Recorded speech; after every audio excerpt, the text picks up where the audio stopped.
నమస్కారం. టీసాట్ వీక్షకులకి స్వాగతం.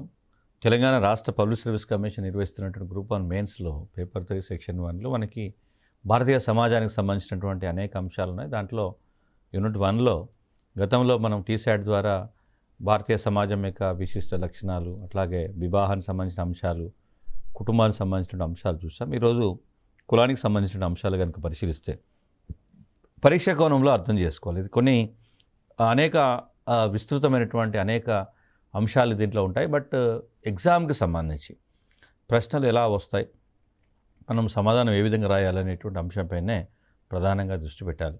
భారతీయ సమాజం యొక్క విశిష్ట లక్షణంగా కులాన్ని మనం అర్థం చేసుకునే ప్రయత్నం చేసేటప్పుడు అనేక మంది సామాజిక శాస్త్రవేత్తలు కులం అనేటువంటి అంశంపైన చేసినటువంటి పరిశోధనలు ఏవైతున్నాయో వాటిని ప్రధానంగా పరిగణలోకి తీసుకుంటూ అర్థం చేసుకునే ప్రయత్నం చేయాలి. సో నిజానికి అనేక మంది సామాజిక శాస్త్రవేత్తలను ఇందులో పరిచయం చేస్తారు. ఉద్దేశం ఏమిటంటే భారతీయ సమాజాన్ని అనేక మంది సామాజిక శాస్త్రవేత్తలు, మానవ శాస్త్రవేత్తలు అనేక రకాల అంశాలని విస్తృతంగా అధ్యయనం చేసి వివిధ గ్రంథాల రూపంలో వాటిని వివరించే ప్రయత్నం చేశారు. సో అందువల్ల మనం ఎక్కువగా శాస్త్రవేత్తలు ఇచ్చినటువంటి సమాచారాన్ని రాసేటువంటి ప్రయత్నం చేయాలి. సో కులం అనేది ఒక సంక్లిష్టమైనటువంటి దృగ్విషయం అంటాం. ఇది ఒక కాంప్లెక్స్ ఫార్మ్, అంటే కాన్సెప్టు, చాలా విశిష్టమైనటువంటి భావన అంటాం. భారతదేశంలోనే ఉన్నటువంటి ఒక ప్రత్యేకమైనటువంటి అంశం. భారతీయ సామాజిక వ్యవస్థను అర్థం చేసుకోవడానికి దోహదపడేటువంటి ఒక కీలకమైనటువంటి సంస్థ అంటారు. ఇది ఈ సోషల్ ఇన్స్టిట్యూషన్, సామాజిక సంస్థ అని చెప్పాలి. ముఖ్యంగా లుండ్బర్గ్ అనేటువంటి శాస్త్రవేత్త ఏమంటున్నాడంటే కులం అనేది ఒక బంధిత సామాజిక వర్గం అంటాడు. సో ఇది బంధించబడ్డటువంటిది, అంటే సమాజంలో ఉండేటువంటి ఒక వర్గం ప్రత్యేకంగా ఒక సామాజిక జీవనాన్ని కలిగి ఉండి అవి విశిష్టమైనటువంటి అంశంగా ఉంటుంది. బంధిత సామాజిక వర్గము అంటున్నాడు. కాబట్టి ఈ అంశం బట్టి మనం కులానికి ఉండేటువంటి ప్రాధాన్యత అర్థం చేసుకోవాలి. ఎందుకు? ఇందులో సభ్యత్వం అనేది జన్మతా సంక్రమిస్తుంది. కాబట్టి ఒకసారి ఒక కులంలో జన్మించిన వ్యక్తి మళ్ళీ తన జీవితకాలంలో కులాన్ని మార్చుకునే అవకాశము కనిపించదు అని చెప్తున్నారు. అట్లాగే మనకి ఇది గతిశీలత కలిగినటువంటి అంశం, ఎప్పుడు నిరంతరం మార్పు చెందుతూనే ఉంటుంది. అట్లాగే అంతస్తుల పరంగా అసమానతలను కూడా కలిగి ఉంటుంది. సో అట్లాగే స్తరీకరణ వ్యవస్థ కూడా కులం పరిగణించబడుతుంది. ఒక లేయర్స్ లాగా ఉంటుంది, అనేక స్తరాలు ఉంటాయి మనకి యాక్చువల్గా. సో కాబట్టి కులాన్ని అర్థం చేసుకునేటప్పుడు ఈ మౌలికమైన ఒకటి జన్మతా సంక్రమించడం, నిరంతరం మార్పు చెందటం, అంతస్తులను కలిగించడం, స్తరాలుగా విభజింపబడ సమాజాన్ని విభజించడం అనేది కులం యొక్క మౌలిక లక్షణంగా చెప్పే ప్రయత్నం చేయాలి. అట్లాగే మరొక శాస్త్రవేత్త రిస్లే అనేటువంటి సామాజిక శాస్త్రవేత్త ఇచ్చినటువంటి నిర్వచనం ప్రకారం చూస్తే కొన్ని కుటుంబాలు లేదా సమూహాలు కలిసి ఒకే పేరుతోనూ ఒకే విధమైన వంశానుక్రమంతోనూ ఉండి వంశపారంపర్యంగా ఒకే విధమైనటువంటి పేరుతో వ్యవహరించబడేటువంటి వాటిని, సో అట్లాగే దాంట్లో ఉండేటువంటి సభ్యులందరూ కూడా ఒకే రకమైన జీవన విధానాన్ని కలిగి ఉన్నట్లయితే వాటిని కులము అంటారు. సో భారతదేశంలో కుల వ్యవస్థ అనేది మతం మరియు పునర్జన్మతో అవినాభావ సంబంధం కలిగి ఉందనే విషయాన్ని కూడా అనేక మంది సామాజిక శాస్త్రవేత్తలు పేర్కొన్నారు. ఒకసారి అంటే రిస్లేకి సంబంధించి రిస్లే ఏమంటున్నాడు, ఇక్కడ గమనించాల్సి కొన్ని కుటుంబాలు కలిసి ఒకే పేరుతో ఉంటాయి, అట్లాగే ఒకే విధమైన వంశానుక్రమాన్ని కలిగి ఉంటాయి, వంశపారంపర్యంగా ఒకే విధమైనటువంటి పేరుతో వివరించబడతారు. అట్లాగే ఈ వృత్తిపరమైనటువంటి సంక్రమణ కూడా ఉంటుంది, అంటే ఒకే రకమైనటువంటి వృత్తి అవి తరతరాలుగా సంక్రమణ జరుగుతూనే ఉంటుంది. అది అంటే ఇట్లాంటి ప్రత్యేకత మనకు ప్రపంచంలో మిగతా ఏ సమాజాల్లో కనబడినటువంటి సందర్భం ఉంటుంది. కాబట్టి అలా అర్థం చేసుకోవాలి. సో ఇవి జీవన విధానం పరంగా చూస్తే కులాలన్నీ దాదాపు ఒకే రకమైనటువంటి జీవన విధానాన్ని కలిగి ఉంటాయి. సో నిమ్న కులాలు, అగ్రకులాలు అనేటువంటి భేదం ఉన్నప్పటికీ జీవన విధానం పరంగా ఆ కులాల మధ్య ఒక సారూప్యత కనబడుతుంది. అట్లాగే కుల వ్యవస్థ అనేది చాలా సంక్లిష్టమైన భావన. ఇందులో మతానికి కూడా ప్రాధాన్యత ఉంటుంది, పునర్జన్మతో కూడా అనుబంధాన్ని కలిగి ఉంటుంది, గుర్తుపెట్టుకోవాలి. ఇక రిస్లే వివరణ మరింత డీటెయిల్గా చూస్తే ఒకే పేరు గల కుటుంబాల సముదాయం అంటున్నాడు. ఆ కుటుంబాలు ఎన్ని ఉన్నా వారికి ఒకటే పేరు ఉంటుంది. వాళ్ళందరూ కూడా ఒకే మూల సంతతికి చెందినటువంటి సముదాయంగా పరిగణించబడుతుంది. కామన్ యాన్సిస్టర్ ఉంటారు, అట్లాగే వారసత్వంగా వృత్తి సంక్రమణ ఉంటుంది అనేటువంటి భావన మనకు ఈ రిస్లే ఇచ్చినటువంటి సందర్భం ఉంది. ఒకటి ఈ కులం అనగానేమి అని చెప్పినప్పుడు అకార్డింగ్ టు రిస్లే వివరణ ప్రకారం అని చెప్పే ప్రయత్నం చేయాలి. అట్లాగే మరొక శాస్త్రవేత్త ఎంఎన్ శ్రీనివాస్ వివరణ ప్రకారం చూస్తే సన్నిహిత సంబంధాలను కలిగి ఉన్నటువంటి పరిమిత సంఖ్య గల సమూహాన్ని కులం అంటారు. సన్నిహిత సంబంధం, చాలా క్లోజ్ రిలేషన్స్ ఉన్నటువంటి పరిమిత సంఖ్య గల సమూహం ఏదైతుందో, లిమిటెడ్ నెంబర్ ఉన్నటువంటి సమూహం ఏదైతుందో దాన్ని కులం అంటారనేటువంటి విషయాన్ని స్పష్టంగా గుర్తుపెట్టుకోవాలి.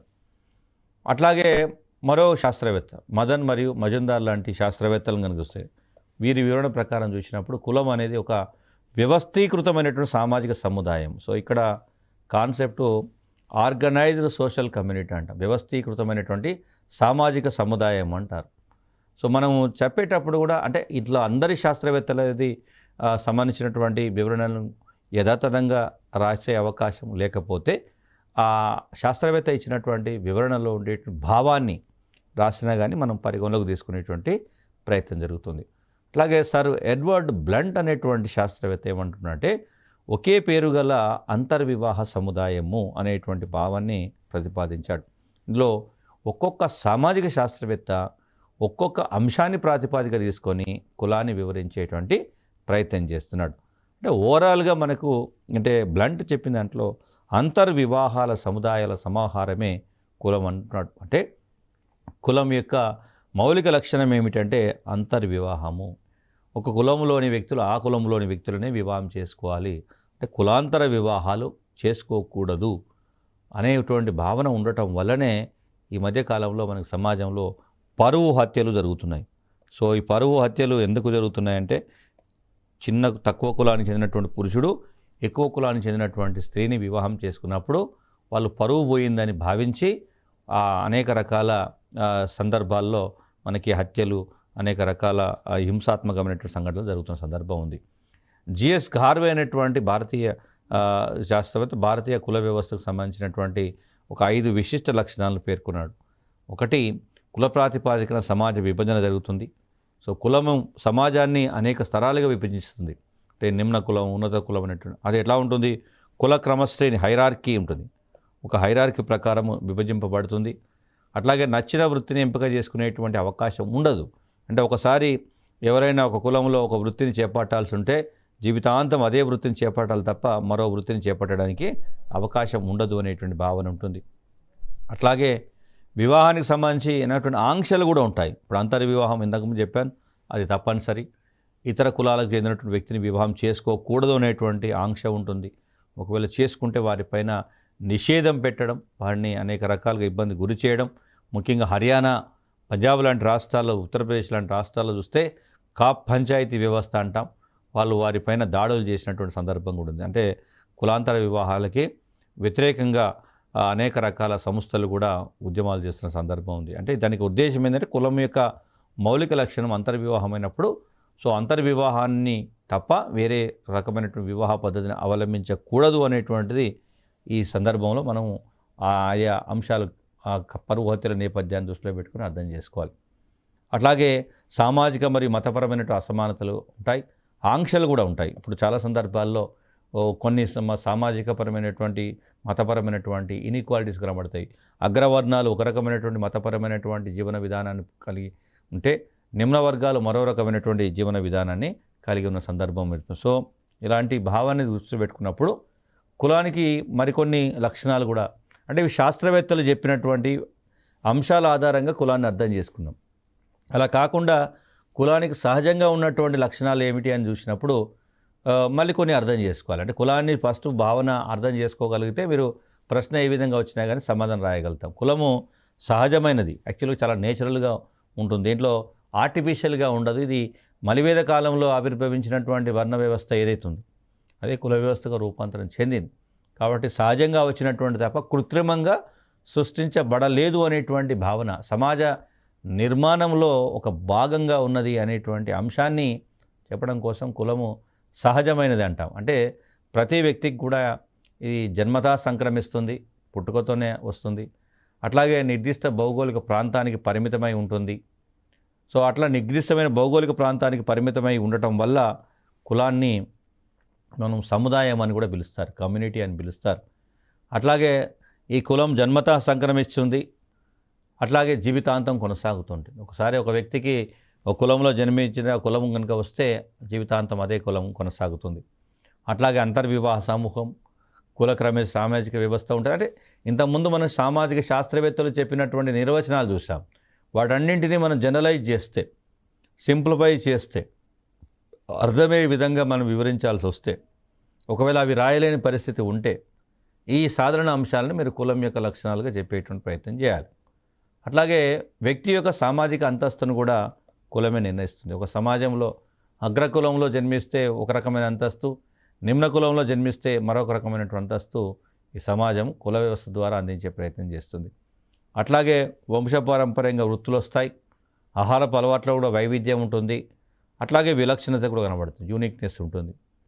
అట్లాగే ప్రతి కులానికి ఒక కులదైవం కూడా ఉంటుంది, మతపరమైన స్వచ్ఛత ఉంటుంది, అట్లాగే కొన్ని సందర్భాల్లో నిషేధాలు కూడా మనకు స్పష్టంగా కనబడతాయి. హట్టన్ను వివరణ ప్రకారం చూస్తే కుల వ్యవస్థకు అనేక లక్షణాలు ఉన్నాయి. మళ్ళీ కొన్ని అంశాలను చూసినప్పుడు ఇవన్నీ కూడా మళ్ళీ కన్సాలిడేట్ చేసుకోగలిగితే మీకు ఓవరాల్గా కులం అర్థమైపోతుంది. దీని మీద ఇంతమంది శాస్త్రవేత్తల పరిశోధన ఉంది కాబట్టి అనేక రకాల భావాలు, ఒక్కొక్క శాస్త్రవేత్త ఒక్కొక్క కోణంలో కులాన్ని, సమాజాన్ని అధ్యయనం చేసేటువంటి ప్రయత్నం చేశారు. ప్రపంచంలో ఏ సమాజంలో లేనటువంటి ఒక విశిష్ట లక్షణం అయినందువల్ల కులం గురించి లోతైనటువంటి అధ్యయనాలు జరిగాయి. సో అందులో అనేక మంది శాస్త్రవేత్తలు ఉన్నారు. అదేవిధంగా హట్టన్ను అనేటువంటి శాస్త్రవేత్త వివరణ ప్రకారం చూస్తే కులం అనేది ఒక అంతర్వివాహ సమూహం. వివిధ కుల సమూహాల మధ్య సహపంక్తి భోజనాలు, ఆహార పానీయాలు మొదలైన వాటిపైన ఆంక్షలు ఉంటాయి. అందరూ కలిసి ఒకే స్థాయిలో జీవించేటువంటి, ఒకే స్థాయిలో మనకి భోజనాలు చేసేటువంటి అవకాశం ఈ సమాజంలో కనబడదు. అగ్రవర్ణాలు, నిమ్నవర్ణాలు రెండూ కలిసి మన గ్రామీణ ప్రాంతాల్లో చూసి ఉంటాం.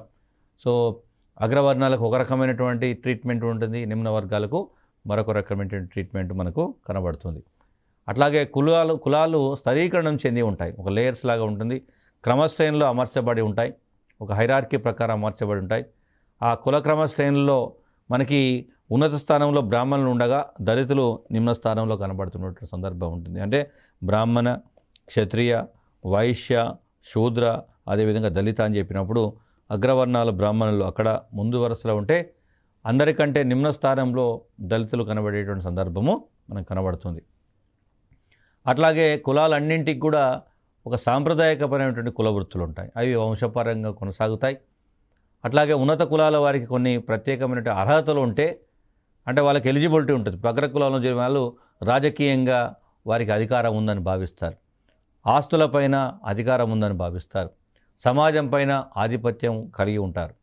అట్లాగే అంటే వారికి ప్రత్యేకమైన అర్హత అనుకుంటారు. అగ్రకులాల్లో వారి ఒక అర్హతకు భావిస్తే నిమ్న కులాలపై ఆంక్షలు ఉంటాయి. ఇప్పుడు దళితులపై ఉన్నటువంటి ఆంక్షల నేపథ్యాన్ని చూసినప్పుడు సో సమాజంలో విభిన్న రకాలైనటువంటి అంశాలు ఉన్నాయి. అవి కులపరమైనటువంటి కోణంలో అర్థము చేసుకునేటువంటి ప్రయత్నము చేస్తున్నామనేది గుర్తుపెట్టుకోవాలి. అట్లాగే కుల వ్యవస్థలో మనకి పరిశుద్ధత అంటే పర్ఫెక్ట్నెస్, కొన్ని కులాలు చాలా పరిశుద్ధంగా ఉండడం, మరికొన్ని కులాలు ఆ పరిశుద్ధతకి ఇంపార్టెన్స్ ఇవ్వకపోవడం, అలాంటివి భావనలు కూడా కనబడతాయి అంటున్నాం. అట్లాగే ఒక వ్యక్తి యొక్క సామాజిక అంతస్తు అనేది జన్మతహానే నిర్ణయించబడుతుంది, అది పుట్టుకతోనే కొనసాగుతుంది. ప్రతి కులానికి కూడా ఒక మౌలికమైనటువంటి వ్యవస్థ ఉంటుంది, అది కుల పంచాయతీ వ్యవస్థ అంటాం. ఈ కుల పంచాయతీ వ్యవస్థే మనకి ఈ కిందాక చెప్పినట్టు కాప్ పంచాయతీ వ్యవస్థ ఉత్తర భారతదేశంలో. సో వ్యక్తులకు సంబంధించి కులానికి సంబంధించినటువంటి ఏవైతే వివాదాలు ఉంటాయో వాటిని పరిష్కరించే ప్రయత్నం చేస్తారు. అట్లాగే కుల వ్యవస్థకు సంబంధించి ముఖ్యంగా అనేక రకాల అలవాట్లు, ఆచారాలు, కట్టుబాట్లు వీటన్నింటిని కూడా మనకి అందించేటువంటి ప్రయత్నం చేస్తుంది. మరే శాస్త్రవేత్త జిఎస్ ఘార్వే హట్టన్ చెప్పినటువంటి వివరణ ప్రకారం ఘార్వే భారతదేశంలో కులము, వర్గము మరియు జాతి అనేటువంటి గ్రంథాన్ని రాశాడు. ఇప్పుడు మనకి ఇక్కడ సందర్భం ఏంటంటే కొంతమంది శాస్త్రవేత్తలు భారతీయ సమాజాన్ని శాస్త్రీయంగా అధ్యయనం చేసి ఆ వివరాన్ని అవన్నీ కూడా శాస్త్రీయ పద్ధతిలో ఒక గ్రంథ రూపంలో అందించినటువంటి సందర్భం కనబడుతుంది. సో కుల వ్యవస్థ గురించి ఒక్కొక్క శాస్త్రవేత్త ఒక్కొక్క కోణాన్ని వివరించే ప్రయత్నం చేశాడు. మరి ఎగ్జామ్లో మనము పర్టిక్యులర్గా ఆ శాస్త్రవేత్తను ఆ విధంగానే వివరించాల్సినటువంటి అవసరం ఉండకపోవచ్చు. మనం ఎలా అర్థం చేసుకున్నాం అనేటువంటి విషయంపైనే ప్రధానంగా దృష్టి పెట్టాలి. అక్కడ మనం వివరించే అంశానికి, వివరించే విధానానికి ప్రాధాన్యత ఇస్తారనేటువంటి అని గుర్తుపెట్టుకోవాలి. సో ఘార్వే ఏమంటాడంటే సమాజాన్ని విభిన్న రకాల అంతస్తుల సమూహంగా కులం విభజిస్తుందంటాడు. సో ఉన్నతమైన అంతస్తు ఉన్నటువంటి వాళ్ళు ఒక సమూహంగా, నిమ్నమైనటువంటి అంతస్తు ఉన్నటువంటి వాళ్ళు మరో సమూహంగా విభజింపబడతారు అనేటువంటి భావన ఉంది. అట్లాగే కుల క్రమానుగత శ్రేణి, క్యాస్ట్ హైరార్కీ అనేది స్పష్టంగా కనబడుతుంది. అట్లాగే ఆరోపిత అంతస్తు అంటే సహజంగానే అంతస్తు, జన్మతః ఉన్నత కులంలో పుడితే ఉన్నతమైనటువంటి అంతస్తు, నిమ్న కులంలో నిమ్నమైనటువంటి అంతస్తు అనేది అది జీవితకాలంలో కాకుండా పుట్టుకతోనే నిర్మించబడేటువంటి కుల క్రమానుగత శ్రేణి అనేటువంటి భావన మనకు స్పష్టంగా కనబడుతుంది అంటాడు. అట్లాగే కులం అనేటువంటిది ఒక అంతర్వివాహ సమూహం. ఇది పదే పదే చెప్తున్నాం, మనం గుర్తుపెట్టుకోవాలి. దీంట్లో మీరు కనీసం ఒక 20 సార్లు ఈ పదం రిపీట్ అవుతున్నది. సో ఉద్దేశం ఏంటంటే అనేక మంది సామాజిక శాస్త్రవేత్తలు చేసినటువంటి పరిశోధనలో మనకి సహజంగా ఒక ఏకత్వం కూడా కనబడుతుంది, ఒక కామనాలిటీ కూడా మనకు కనబడుతుంది అనే విషయాన్ని గుర్తుపెట్టుకోవాలి. అట్లాగే శాశ్వతంగా నిర్ణయించబడినటువంటి వంశపారంపర్యంగా సంబంధించిన కులవృత్తులు ఉంటాయి. సో ఇవన్నీ కూడా ఇంతకుముందు కొన్ని ఇతర శాస్త్రవేత్తలు కూడా గమనించిన విషయాలను ఇక్కడ మనం రిపీటెడ్గా చెప్తున్నాం. ఏంటంటే ఈ శాస్త్రవేత్త కూడా అదే విషయాన్ని గమనించాడు అనేటువంటి సందర్భాన్ని. పరిశుద్ధత, అపరిశుద్ధత, ఆహార నియమాలకు సంబంధించినటువంటి కట్టుబాట్లు ఉండొచ్చు, విధి నిషేధాలు, ప్రత్యేక అర్హతలు, అనర్హతలు, కుల పంచాయతీ వ్యవస్థ, ఇవన్నీ ప్రధానంగా అర్థం చేసుకోవాలి. అట్లా దాంతోపాటుగా మరొక భావన ఏంటంటే ఈ కుల వ్యవస్థను అర్థం చేసుకోవడానికి ఇదంతా మనం ఏం చేస్తున్నామంటే అర్థం చేసుకునే ప్రయత్నం చేస్తున్నాం. భారతీయ సమాజం యొక్క విశిష్ట లక్షణంగా ఉన్నటువంటి కులాన్ని ఎలా అర్థం చేసుకోవాలనేటువంటి విషయంలో అనేక మంది శాస్త్రవేత్తల యొక్క వివరణను మనం పరిశీలిస్తున్నాం. ఒక్కొక్క శాస్త్రవేత్త ఒక్కొక్క అంశాన్ని ప్రధానం చేసుకొని వాళ్ళు వివరించే ప్రయత్నం చేస్తారు. సామాజిక శాస్త్రవేత్తలు అందరూ కలిస్తే మనం ఇప్పుడు ఇందాక చెప్పినటువంటి సామాజిక శాస్త్రవేత్తలను గ్రూపుగా మారిస్తే ప్రధానంగా మనకు 3 రకాల శాస్త్రవేత్తలు కనబడతారు. వాళ్ళు ప్రతిపాదించిన దృక్పథాలు 3 విధాలు కనబడతాయి. ఒకటి ఇండలాజికల్ దృక్పథం, రెండవది సోషియో ఆంథ్రోపాలజికల్ దృక్పథం, మూడవది సోషలాజికల్ దృక్పథం అంటాం. సో 3 రకాల దృక్పథాల ఆధారంగా కూడా కుల వ్యవస్థను మనం అర్థం చేసుకునేటువంటి అవకాశం ఉంది. ఈ ఇండాలజిస్టులు ఏమంటారంటే కులాన్ని పౌరాణిక సాహిత్య దృష్టితో అధ్యయనం చేశారు. అంటే పురాణాలు, ఇతిహాసాలు, మత గ్రంథాలు, ఋగ్వేదం ఇట్లాంటి వాటి ఆధారంగా ఇండాలజిస్టులు కులాన్ని పౌరాణిక సాహిత్య ఆధారంగా అర్థం చేస్తే, ఆంథ్రోపాలజిస్టులు, సోషియో ఆంథ్రోపాలజిస్టులు ఎవరైతే ఉన్నారో వాళ్ళు సంస్కృతి దృష్ట్యా అధ్యయనం చేస్తే, సమాజ శాస్త్రవేత్తలు, సోషలాజికల్ పర్స్పెక్టివ్ సమాజ శాస్త్రవేత్తలు స్థరీకరణ దృష్టి చేశారు. అంటే మనకి ఇండలాజిస్టులు సాహిత్య దృష్టితో, ఆంథ్రోపాలజిస్టులు సంస్కృతి దృష్టితో, సమాజ శాస్త్రవేత్తలు స్థరీకరణ దృష్టితో కులాన్ని అధ్యయనం చేసి శాస్త్రీయమైనటువంటి సమాచారాన్ని అందించేటువంటి ప్రయత్నం చేశారు. దీంట్లో దీంట్లో ముఖ్యంగా కొంతమంది శాస్త్రవేత్తల పేర్లు కనుక మనం పరిశీలిస్తే జిఎస్ ఖార్వే, ఐరావతి ఖార్వే కావచ్చు, లూయిస్ డిమాంట్, రాధాకమల్ ముఖర్జీ వంటి ఇండాలజిస్టుల వివరణ ప్రకారము ఈ కుల వ్యవస్థ ఎట్లా వచ్చిందంటే బ్రహ్మ సృష్టికర్త యొక్క శరీరం నుండి వర్ణ వ్యవస్థ ఆవిర్భవించిందని చెప్పారు. అట్లాగే అనులోమ వివాహాలు, ప్రతిలోమ వివాహాలు, వాటి ఆచారాల ఫలితంగా వర్ణ వ్యవస్థలో కులాల వ్యవస్థ ఏర్పడింది అనేటువంటిది వీరి యొక్క వివరణ. సో ఇట్లాంటి భావనను మనం చూసుకోవాలి. మరి భారతదేశంలో కుల వ్యవస్థలో ఉన్నటువంటి సంక్లిష్టమైనటువంటి అంశాన్ని, కుల వ్యవస్థలో వస్తున్నటువంటి మార్పులను అర్థం చేసుకునే ప్రయత్నం చేస్తాయి. ఈ విధంగా ఉన్నటువంటి కుల వ్యవస్థ ఎలాంటి మార్పులకు గురైంది అనేటువంటి సందర్భం. అదే దానికంటే ముందు మనకు ఇంకొక అంశాన్ని కూడా గుర్తు చేసుకోవాలి. ఏమిటి అంటే భారతదేశంలో కుల వ్యవస్థ ఎట్లా ఆవిర్భవించి ఉండొచ్చు, అది ఏ విధంగా ఆవిర్భవించడానికి అనేక మంది సామాజిక శాస్త్రవేత్తలు అనేక రకాలుగా ప్రయత్నాలు చేశారు. సో దాంట్లో మనము ఇందాక చెప్పినటువంటి శాస్త్రవేత్తలతో పాటుగా మరికొన్ని భావనలు కూడా ఉంటాయి. సో ఆ కుల వ్యవస్థ ఆవిర్భావం ఎట్లా జరిగింది అనేటువంటి భావన కనుక మనం ఒకసారి పరిశీలిస్తే, అంటే బ్రీఫ్గా చూస్తే, ఈ ఆవిర్భావం అనేది పెద్ద క్వశ్చన్ మార్కు. అనేక మంది శాస్త్రవేత్తలు అనేక రకాల వివరణలు ఇచ్చారు. బట్ ఇప్పుడు మనం చూస్తున్నటువంటి దాంట్లో మనకి ప్రధానంగా ఈ మానవ సమాజం అనేటువంటి భావన ఒకవైపు వెళ్తే భారతీయ సమాజం మరొక వైపుగా అర్థం చేసుకునే ప్రయత్నం చేస్తాం. ఇప్పటికి కూడా వర్ణ వ్యవస్థను ప్రధానమైన ఆధారంగా చూస్తారు. ఈ వర్ణ వ్యవస్థ ఎట్లా ఆవిర్భవించింది అంటే ముఖ్యంగా మలివేద కాలంలో ఋగ్వేదంలో పేర్కొన్నటువంటి ఋగ్వేదంలోని పురుష సూక్తం, ఈ పురుష సూక్తంలో 10వ మండలం 10th మండలంలో వర్ణ వ్యవస్థకు సంబంధించినటువంటి ప్రస్తావన ఉంది అన్నారు. అంటే మలివేద కాలంలోని ఋగ్వేదంలో అలా పురుష సూక్తంలోని 10వ మండలంలో వర్ణ వ్యవస్థ అనేటువంటి భావన ఉంది. ఈ వర్ణ వ్యవస్థే తర్వాత కుల వ్యవస్థగా రూపాంతరం చెందింది అనేటువంటి ఒక సందర్భం. ముఖ్యంగా ఈ సమాజాన్ని దేవుడే సృష్టించాడు అనేటువంటి కోణంలో చెప్పారు. కాబట్టి దీంట్లో కుల వ్యవస్థను అర్థం చేసుకునేటువంటి సందర్భంలో బ్రహ్మయ్య సృష్టికర్త యొక్క శరీరంలోని 4 భాగాలే కులాలుగా ఏర్పడ్డాయి. బ్రహ్మ యొక్క నోటి నుండి బ్రాహ్మణులు, భుజాల నుండి క్షత్రియులు, తొడలు లేదా ఉరుపుల నుండి వైశ్యులు, పాదాల నుండి శూద్రులు ఆవిర్భవించారు.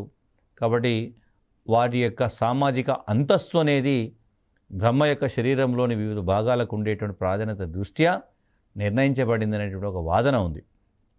అయితే ఏది ఏమైనప్పుడు దానికి శాస్త్రీయమైనటువంటి నిరూపణ లేకపోయినప్పటికీ ఇప్పటికీ మనం మతపరమైనటువంటి సంస్కృతిపరమైనటువంటి సాహిత్యపరమైనటువంటి పురాణాల పరంగా అనేక రకాల సందర్భాలు చూసినప్పుడు దేవుడు ఉన్నాడని నమ్మినప్పుడు ఈ సమాజాన్ని దేవుడే నిర్మించాడనేటువంటి భావన చాలా కాలం పాటు కొనసాగుతూ వస్తున్నది. సో అనేక మంది ఇప్పటికీ కూడా ఈ సమాజాన్ని దేవుడే నడిపిస్తున్నాడు అనేటువంటి ఒక భావన ఉంది. సరే, దాంట్లో శాస్త్రీయత ఎంత, నమ్మకాలు ఎంత అనేది మనకు అది ఒక్కొక్క సందర్భంలో ఒక్కొక్క విధంగా ఇంటర్ప్రిటేషన్ జరుగుతుంది. బట్ ఏది ఏమైనప్పటికీ సో ఏదో ఒక శక్తి మాత్రం సమాజాన్ని నడిపిస్తుంది. ఆ సమాజమే ఆ శక్తి ఈ సమాజాన్ని సృష్టించింది అనేటువంటి భావన ఉంది. కాబట్టి దాన్ని అర్థం చేసుకోవాలి. అట్లా అనేక మంది కొంతమంది శాస్త్రవేత్తలు, రిస్లే లాంటి శాస్త్రవేత్తలు ఏమంటారంటే ఈ అనేక రకాల జాతులు ఉండేవి, ఆ జాతులే కులాలుగా మారాయి అంటారు. సో అట్లా ఒక్కొక్క శాస్త్రవేత్త ఒక్కొక్క సందర్భంలో, కొంతమంది శాస్త్రవేత్తలు నెస్ఫీల్డ్ అనేటువంటి శాస్త్రవేత్త ఏమంటారంటే ఒక సమాజంలో ఎవరైతే ఒక ప్రత్యేకమైన వృత్తిని చేపడుతున్నారో ఆ వృత్తి పేరుతోనే కులాలు ఆవిర్భవించాయి. సో కులాలకి వృత్తులకు ఉన్నటువంటి సంబంధాన్ని నెస్ఫీల్డ్ అనేటువంటి శాస్త్రవేత్త గురించి ప్రయత్నం చేశారు. అట్లా అనేక మంది శాస్త్రవేత్తలు అనేక కోణాల్లో కుల వ్యవస్థ ఏ విధంగా ఈ దేశంలో ఆవిర్భవించి ఉండవచ్చు అనేటువంటి భావన రూపొందించే ప్రయత్నం చేశారు. బట్ ఏది ఏమైనప్పటికీ కులం ఏ విధంగా ఆవిర్భవించింది అనేటువంటి విషయం పూర్తి స్థాయిలో శాస్త్రబద్ధంగా నిరూపించబడకపోయినప్పటికీ భారతీయ సమాజాన్ని నడిపిస్తున్నటువంటి, భారతీయ సమాజం యొక్క అవసరాలను తీరుస్తున్నటువంటి మౌలికమైనటువంటి సంస్థగా కులం మాత్రం కొనసాగుతూనే ఉన్నది. సో ఇంత ఆధునిక కాలంలో కూడా తప్పనిసరిగా వ్యక్తికి సంబంధించినటువంటి మౌలిక అవసరాలు ఏవైతున్నాయో వాటిని కులమే నెరవేరుస్తుందనేటువంటి సందర్భం ఉంది. ప్రధానంగా వివాహానికి సంబంధించి జీవిత భాగస్వామి ఎంపిక విషయంలో కానీ, వృత్తిని ఎంపిక చేసుకునే సందర్భంలో కానీ, లేదా ఏదైనా సంక్షోభం తలెత్తినప్పుడు తనకు సహాయపడేటువంటి వర్గానికి సంబంధించి కానీ కులం అనేటువంటిది నేటికి కూడా ఒక మౌలికమైనటువంటి సంస్థగానే కొనసాగుతున్నటువంటి సందర్భం ఉంది. బట్ ఇలాంటి సంస్థ, ఇలాంటి ప్రత్యేకమైనటువంటి విశిష్టమైనటువంటి సామాజిక సంస్థ అనేక రకాల కారకాల వల్ల, అనేక రకాల కారణాల వల్ల మార్పులకు లోనవుతున్నటువంటి సందర్భం ఉంది. కాబట్టి మనకి కుల వ్యవస్థలో మార్పులు ఏ విధంగా చోటు చేసుకుంటున్నాయి. సో కాలానుగుణంగా అంటే ప్రతి సంస్థలో మార్పులు వస్తాయి. అట్లాగే కులంలో కూడా అనేక రకాల మార్పులు వచ్చినటువంటి సందర్భాన్ని మనం ప్రధానంగా గుర్తుపెట్టుకోవాలి. సో ఏం మార్పులు వచ్చినాయి? ముఖ్యంగా సంస్కృతీకరణము, పారిశ్రామికీకరణము, పాశ్చాత్యీకరణము, ఆధునికీకరణము, ఇస్లామీకరణం వంటి కారణాల వల్ల కుల వ్యవస్థ మార్పులకు లోనైనటువంటి సందర్భం ఉంది. సో సాంస్కృటైజేషన్ కనుక మనం చూస్తే, సో సంస్కృతీకరణంలో అనే భావాన్ని ఎంఎన్ శ్రీనివాస్ అనేటువంటి శాస్త్రవేత్త 1952లో మైసూరులోని కూర్గు కులంపై అధ్యయనం చేసి ఒక మౌలికమైనటువంటి సమాచారాన్ని ఇచ్చాడు. ఏమంటున్నాడంటే ప్రతి సమాజంలో ఇక్కడ ఒక చిన్న స్టేట్మెంట్, సామాజిక గతిశీలత, సోషల్ డైనమిజం అనేది, సాంస్కృతిక చలనం, కల్చరల్ మొబిలిటీ అనేటువంటివి సర్వసాధారణంగా కనబడతాయి. కాబట్టి నిరంతరం మార్పు జరుగుతూనే ఉంటుంది. అట్లాగే కుల వ్యవస్థలో కూడా మార్పు జరిగిందని చెప్పాడు. శ్రీనివాస్ చేసినటువంటి పరిశోధన, ఎంఎన్ శ్రీనివాస్ చేసినటువంటి పరిశోధన ఏమంటాడంటే కూర్గు కులంలో మతం మరియు సమాజం అనేటువంటి గ్రంథాన్ని రచించి సంస్కృతీకరణం అనే సాంస్కృటైజేషన్ అనేటువంటి భావనను సిద్ధాంతపరంగా వివరించే ప్రయత్నం చేశాడు. ఎంఎన్ శ్రీనివాస్ వివరణ ప్రకారం సాంస్క్రిటైజేషన్ అంటే ఏమిటంటే ఒక నిర్దిష్ట భౌగోళిక ప్రాంతంలో ఉన్నటువంటి ఆధిక్య కులాన్ని, ఒక అగ్రకులాన్ని నిమ్న కులాలు అనుకరించి తమ కులం యొక్క అంతస్తును పెంచుకునేందుకు చేసేటువంటి ప్రయత్నమే సంస్కృతీకరణం అంటారు. సో నిమ్న కులాలు తమ సామాజిక అంతస్తును పెంచుకోవడం కోసం ఉన్నత కులాలను ఒక నమూనాగా పరిగణించి తాము కూడా ఉన్నత కులాల యొక్క జీవన విధానాన్ని అనుకరించేటానికి చేసినటువంటి ప్రయత్నమే సంస్కృతీకరణం అనేటువంటిది భావన ఎంఎన్ శ్రీనివాస్ అందించాడు. ఇలా సంస్కృతీకరణంలో నిమ్న కులాలు ఊర్ధ్వగమనంలో ఉన్నత కులాల స్థాయికి చేరుకునేందుకు ప్రయత్నిస్తాయి. కాబట్టి ఆ పరంపరలో వారి సామాజిక అంతస్తు అనేది మెరుగుపడుతుందన్నారు. అలాంటి సంస్కృతీకరణ అనేక రూపాల్లో కనబడుతుంది. ఫర్ ఎగ్జాంపుల్ బ్రాహ్మణ నమూనా అంటాం, అంటే మిగతా ఈ ముగ్గురు బ్రాహ్మణులను అనుకరించేటువంటి ప్రయత్నం. క్షత్రియ నమూనా అంటే మిగతా ఈ రెండు వర్గాలు శక్తులను అనుకరించడం. వైశ్య నమూనా అంటే శూద్రులు ఈ వర్గాన్ని అనుకరించే ప్రయత్నం. అదేవిధంగా శూద్ర నమూనా అంటే దళితులు శూద్రులను అనుకరించేటువంటి ప్రయత్నం జరుగుతుంది. అంటే వీళ్ళకంటే కింద ఉండేటువంటి, వీళ్ళకంటే తక్కువ స్థాయిలో ఉండేటువంటి కులాలు వారిని అనుకరించి తమ యొక్క జీవన విధానాన్ని మెరుగుపరుచుకునేటువంటి ప్రయత్నం ఏదైతుందో దాన్ని మనం సంస్కృతీకరణం అంటాం. ఈ కులక్రమ శ్రేణిలో ఉండేటువంటి ఉన్నత కులాలు నిమ్న కులాన్ని అవి ఏ విధంగా ప్రభావితం చేస్తున్నాయనే విషయాన్ని కూడా గుర్తుపెట్టుకోవాలి. ఆ పరంపరలను ఇప్పుడు మన నాయి బ్రాహ్మణ, విశ్వ బ్రాహ్మణ, పద్మశాలి, నిజానికి వీరి కులంలో బ్రాహ్మణ అనేటువంటి పదం ఉన్నప్పటికీ వీరు బ్రాహ్మణులు కాదు. సో వీళ్ళు బ్రాహ్మణుల యొక్క జీవన విధానాన్ని అనుకరించి తమ యొక్క సామాజిక అంతస్తును పెంచుకున్నందువల్ల వారిని బ్రాహ్మణ అనేటువంటి పదంతో పిలుస్తున్నారు. అట్లాగే కింది కులాలైనటువంటి అటరాని కులాలు, దళితులు శూద్ర నమూనాను అనుకరించేటువంటి ప్రయత్నం చేస్తారు. సో ఈ విధంగా సమాజంలో నిమ్న కులాలు ఉన్నత కులాలను ఎప్పుడూ కూడా అనుకరిస్తూ తమను కూడా ఉన్నతంగా తీర్చిదిద్దుకునేటువంటి ప్రయత్నం చేశారు. ఉన్నత కులాలు నిమ్న కులాలను నమూనాగా ఎంచుకునే సందర్భం నుండి రివర్స్లో కొన్ని సందర్భాల్లో ఉన్నత కులాలు నిమ్న కులాలను కూడా అనుకరించే ప్రయత్నం చేస్తే దాన్ని డీసాంస్క్రిటైజేషన్, విసంస్కృతీకరణం అంటాం. రివర్స్లో కూడా రావచ్చు. ఒక నిమ్న కులంలో కూడా మంచి లక్షణం ఉంటే వాటిని ఉన్నత కులాలు అనుకరించేటువంటి ప్రయత్నం చేయొచ్చు. సో సంస్కృతీకరణం అనేటువంటి ప్రక్రియ అనేది భారతీయ సమాజంలో అంతర్గతంగా నిరంతరం జరుగుతూ ఉన్నటువంటి సందర్భం. అట్లాగే ఈ పారిశ్రామికీకరణ, వృత్తిపరమైన గతిశీలత కానీ, అక్షరాస్యత, అట్లాగే మనకు భావ ప్రసారాల విస్తరణ, పాశ్చాత్య సాంకేతిక విజ్ఞానం లాంటి అనేక రకాల కారణాలేవి సంస్కృతీకరణను ప్రోత్సహిస్తున్నటువంటి సందర్భం. ప్రపంచవ్యాప్తంగా వస్తున్నటువంటి మార్పులు ఏవైతున్నాయో అవి పరోక్షంగా సంస్కృతీకరణను ప్రభావితం చేస్తున్న సందర్భం ఉంది. ఇక మధ్యయుగంలో వచ్చినటువంటి మరొక భావన ఇస్లామీకీకరణ. మధ్యయుగ భారతీయ హిందూ సమాజాన్ని ఇస్లాం మతం ఎక్కువగా ప్రభావితం చేసినటువంటి సందర్భం ఉంది. అంటే ఇస్లాంలో ఉండేటువంటి మంచిని, ఇస్లాం జీవన విధానాన్ని హిందువులు అనుకరించేటువంటి ప్రయత్నాన్ని ఇస్లామీకీకరణ అంటాం. సో దీంట్లో అనేక రకాల ప్రయత్నాలు జరిగాయి. ఫలితంగా వారి యొక్క ఆర్థిక అంతస్తు మెరుగుపడి గతిశీలత కోసం ప్రయత్నాలు జరిగిన సందర్భం. అంటే ఇస్లామిక్ సమాజంలో ఉండేటువంటి మంచి లక్షణాలను హిందూ సమాజం అనుకరించేటువంటి ప్రయత్నం అంటాం. ఇస్లామికీకరణ, సంస్కృతీకరణ రెండూ కూడా సంప్రదాయ సమాజాల యొక్క ప్రధాన లక్షణాలైనప్పటికీ అవి రాజకీయ సాంస్కృతిక ఉద్యమాలుగా మారిన సందర్భం కూడా ఉంది. హిందువులు ముస్లింల యొక్క ఆహారపు అలవాట్లను కానీ, వేషధారణ, అనేక పద్ధతులను, ఉర్దూ భాష నేర్చుకోవడము, ఇలాంటి అనేక రకాల వాటిని అనుకరించేటువంటి ప్రయత్నం చేసినారు కాబట్టి దాన్ని ఇస్లామికీకరణ అన్నాం. అట్లాగే మరొక కారకం ఏంటంటే ఇట్లా ఫలితంగా ఏమైంది, నిమ్న కులాల్లో ఒక మార్పు వచ్చిందని చెప్పే ప్రయత్నం. మరొక అంశం ఏమిటంటే పారిశ్రామికీకరణ. సో ఈ పారిశ్రామికీకరణ వల్ల ఉపాధి అవకాశాలు విస్తరించబడ్డాయి. కాబట్టి ఆర్థికంగా బలపడడం వల్ల నిమ్న కులాలు కూడా ఉన్నత కులాల జీవనాన్ని అనుకరించేటువంటి అవకాశం దొరికింది. ఆ విధానాన్ని అందుకునేటువంటి అవకాశం కూడా దొరికింది. ఒక రకంగా ఇది ఒక అనుకూలమైనటువంటి ప్రభావం అంటాం. ఒకప్పుడు ఆర్థిక సంపద అగ్ర కులాలకు మాత్రమే పరిమితమైతే ఈ పారిశ్రామికీకరణ ద్వారా నిమ్న కులాలకు కూడా ఉపాధి అవకాశాలను కల్పించింది. కాబట్టి వీరు కూడా ఉన్నత కులాల మాదిరిగా ఆర్థిక సంపదను పొందారు. కాబట్టి వాళ్ళ యొక్క అంతస్తు పెరిగిందంటాం. పారిశ్రామికీకరణ వల్ల గ్రామీణ ప్రాంతాల్లో కొంత నెగిటివ్ ఇంపాక్ట్ పడింది. కుల వృత్తులు, చేతి వృత్తులు, కుటీర పరిశ్రమలు, అదేవిధంగా జాజిమాని వ్యవస్థ లాంటివి క్రమంగా అంతరించిపోయినటువంటి సందర్భం ఉంది.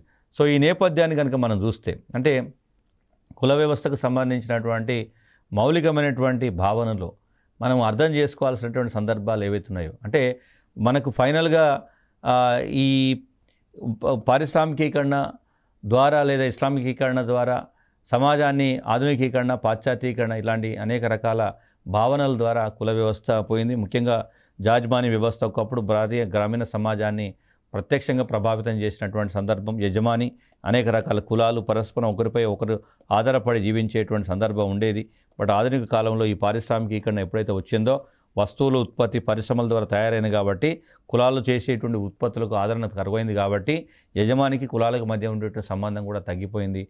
కాబట్టి భారతీయ గ్రామీణ సమాజానికి మూలంగా ఉన్నటువంటి యాజమాన్య వ్యవస్థ కూడా పారిశ్రామికీకరణ వల్ల బలహీనపడ్డటువంటి సందర్భాన్ని మనము వివరించేటువంటి ప్రయత్నం చేయాలి.